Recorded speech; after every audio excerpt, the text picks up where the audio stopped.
जय हिंद दोस्तों, the megger arts classes में आपका स्वागत है।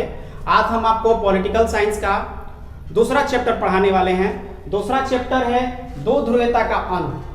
पहला चैप्टर में हमने बताया था कि शीत युद्ध का दौर से आप क्या समझते हैं या शीत युद्ध का दौर क्या है। तो शीत युद्ध में हमने पढ़ा कि शीत युद्ध क्या है, बातचीत का युद्ध है। इसमें लड़ाई झंझट नहीं होता है, केवल बातचीत से मसला होता है।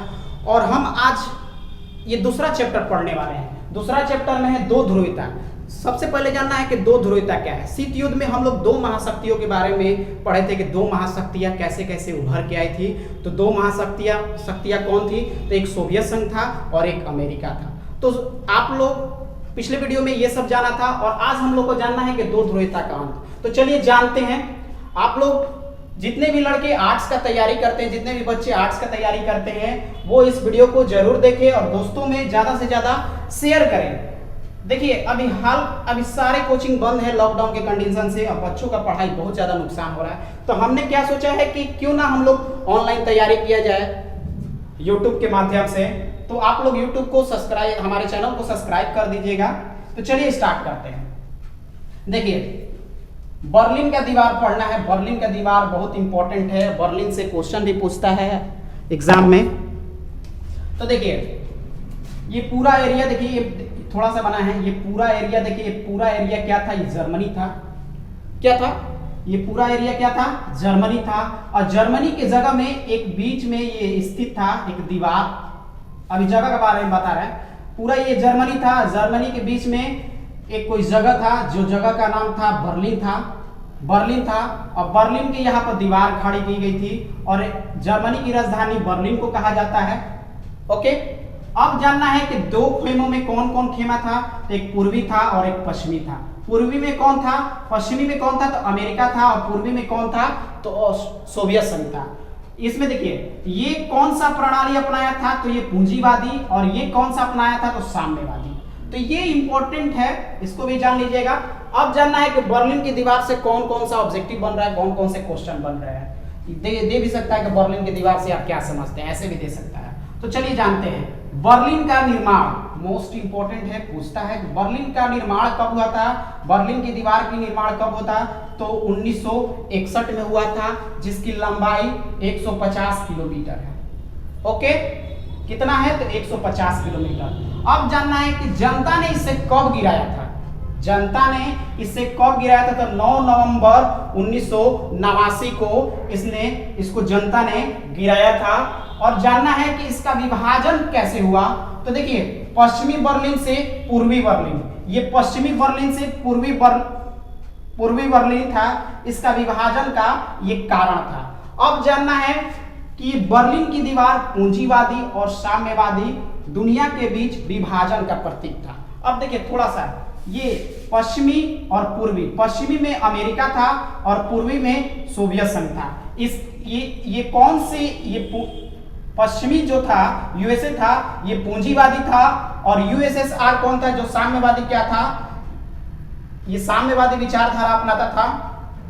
अब बर्लिन की दीवार में पूंजीवादी और साम्यवादी दुनिया के बीच का जो विभाजन था वो प्रतीक था, जो बर्लिन की दीवार। अब जानना है कि जब बर्लिन की दीवार गिराई गई तो दूसरी दुनिया का पतन हो गया। जब बर्लिन की दीवार को गिरा दिया गया था तो क्या हुआ कि दूसरी दुनिया का अंत हो गया। अब जानना है कि पूंजीवादी दुनिया कौन था? तो अमेरिका था। आपको यहां पर बताया है पूंजीवादी दुनिया कौन था? तो अमेरिका था। और साम्यवादी दुनिया कौन था? तो सोवियत संघ था। ये दो महाशक्तियां आपसे पूछेगा, ये भी पूछ सकता है कि दो महाशक्तियां कौन थी? तो एक अमेरिका, दूसरा सोवियत संघ। अमेरिका आज भी वर्चस्व में है, सोवियत संघ का विघटन हो गया है। अब जानेंगे कि ये सोवियत संघ से भी क्वेश्चन पूछ देगा कि सोवियत संघ से, सोवियत प्रणाली क्या है या सोवियत संघ से क्या समझते हैं, ऐसे क्वेश्चन पूछता है। तो सबसे पहले एक हम टॉपिक बनाए कि सोवियत प्रणाली को जाना जाएगा। भाई सोवियत प्रणाली क्या है।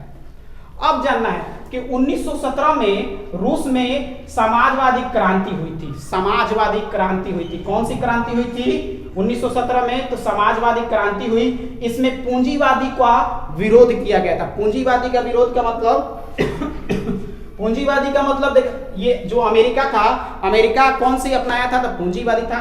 इसका विरोध किया गया था। ठीक ना।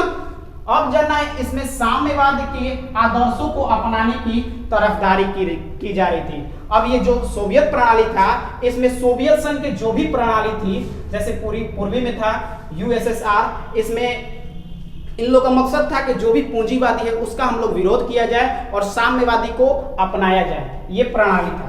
अब जानना है इनकी निजी संपत्तियों का विरोध हुआ। निजी संपत्ति अमेरिका का था, ओके, निजी संपत्ति का विरोध किया गया था।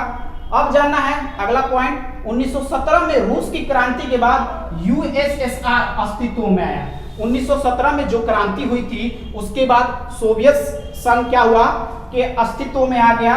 और जानना है कि सोवियत संघ का फुल फॉर्म क्या होता है। सोवियत संघ को हम क्या कह सकते हैं, तो समाजवादी सोवियत गणराज्य कहते हैं, हिंदी में पूछ सकता है, हिंदी में डिफाइन करने के लिए पूछेगा कि इसको क्या कहते हैं, दे देगा, तो समाजवादी सोवियत गणराज्य। अब जानना है कि सोवियत संघ 15 गणराज्यों को मिलाकर बनाया गया था। सोवियत संघ कितने गणराज्यों को मिलाकर बनाया गया था, तो 15 गणराज्य, जिसमें से सबसे ज्यादा वर्चस्व रूस का चलता था, ओके।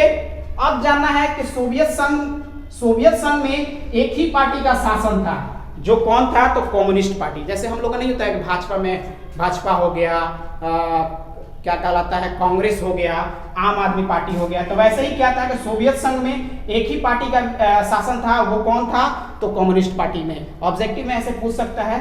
अब जानना है यहाँ विपक्ष का कोई जगह नहीं था, केवल जो पार्टी का था वही पार्टी रह सकता था, जो कम्युनिस्ट था उसी का था, विपक्ष का कोई नहीं था।